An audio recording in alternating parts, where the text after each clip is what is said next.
আসসালামু আলাইকুম আরহামাতুল্লাহি আবরাকাতু।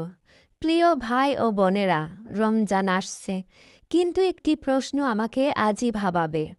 আপনি কি শুধু রোজা রাখার প্রস্তুতি নিচ্ছেন, নাকি নিজেকে বদলানোর প্রস্তুতি নিচ্ছেন? কারণ রমজান শুধু ক্যালেন্ডারের একটি মাস নয়, রমজান হলো আল্লাহর পক্ষ থেকে জীবন বদলে দেওয়ার সুবর্ণ সুযোগ। আজ আমরা কথা বলবো রোজার জন্য আসল প্রস্তুতি কেমন হওয়া উচিত। প্রিয় ভাই ও বোনেরা, আমাদের অনেকে রোজার প্রস্তুতি বলতে বুঝি বাজার করা, খাবারের লিস্ট বানানো, ইফতারের পরিকল্পনা। কিন্তু ইসলামে রোজার প্রস্তুতি শুরু হয় পেট থেকে নয়, হৃদয় থেকে। আল্লাহ তাআলা কুরআনে বলেন, তোমাদের ওপর ফরজ করা হয়েছে যেমন তোমরা তাকওয়া অর্জন করতে পারো। প্রথম প্রস্তুতি নিয়ত ঠিক করা।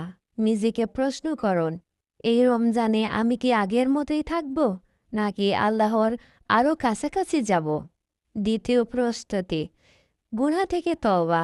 রোজা রেখে যদি মিথ্যা, গীবত, হারাম দৃষ্টি চলতেই থাকে, তাহলে সেই রোজা শুধু ক্ষুধা বাড়ায়, তাকওয়া নয়।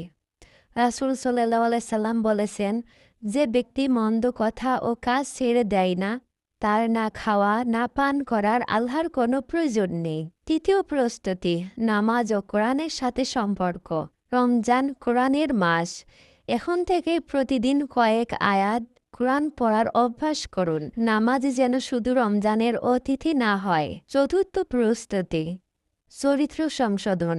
রোজা আমাদের ধৈর্য শেখায়, রাগ দমন শেখায়, মানুষকে ক্ষমা করতে শেখায়। সবচেয়ে বড় প্রস্তুতি দোয়া।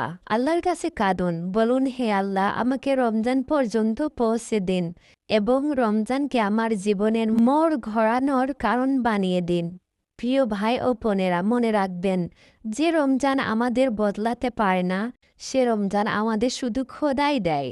রমজান আসছে, আজ থেকেই প্রস্তুতি নেন, আজ থেকে নিজেকে বদলানোর সিদ্ধান্ত নিন। ভিডিওটি যদি উপকারে আসে, একজন প্রিয় মানুষের সাথে শেয়ার করুন।